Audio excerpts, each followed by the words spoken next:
ને એટલે ઝરૂખાની અંદરથી બધી ગોપીઓ જે મથુરાની હતી ને એ બધી બહાર નીકળી અને જોવા લાગી કે આ કોણ આ કોણ આ કોણ. આખી બજારની અંદર સડકની અંદર જનારા લોકો પણ સ્તબ્ધ થઈ ગયા, કનૈયાને જોવા લાગ્યા.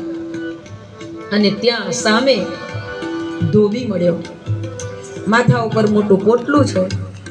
અને કનૈયાએ પૂછ્યું, એ ઉભો રે, શું છે? તો કે કંસ મહારાજના કપડા છે. તો કે નીચે ઉતાર. ના ઉતારાયા, તો મહારાજના કપડા છે. કનૈયાએ કહ્યું, દાઉ ભૈયા.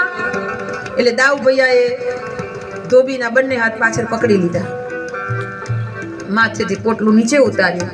અને જેટલા પેલા બધા આવતા હતા ને કૂદતા નાચતા બધા મિત્રો, બધાને પોટલું ખોલીને કીધું જેને જે આવે તે પહેરી લ્યો.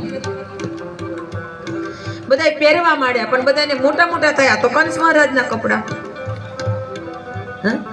અને આ બાજુ ધોબી બૂમો પાડતો રહ્યો, એ રેવા દો રેવા દો રેવા દો. ને ધોબીની કચને જોઈ અને ભગવાને એક મુક્કો એવો માર્યો ને ધડથી ગરદન છૂટી પડી ગઈ ને ડર કરતું એટલે દૂર જઈને એક વેપારી પેલા ત્રાજવામાં ધડો કરતા હતા ને એ ત્રાજવામાં જઈને પડ્યું. આ માથું જેવું ત્રાજવામાં પડ્યું ને એટલે ઊભો થઈ ગયો બિચારો. અને આ આખી સડકમાં રહેલા તમામ વેપારીઓએ આ જોયું, ઓહો આવો તે વળી કોણ આવ્યો? એટલે બધા વિચાર કરવા માંડ્યા કે હવે કાંઈ બોલાય એમ નથી. અને આ બાજુ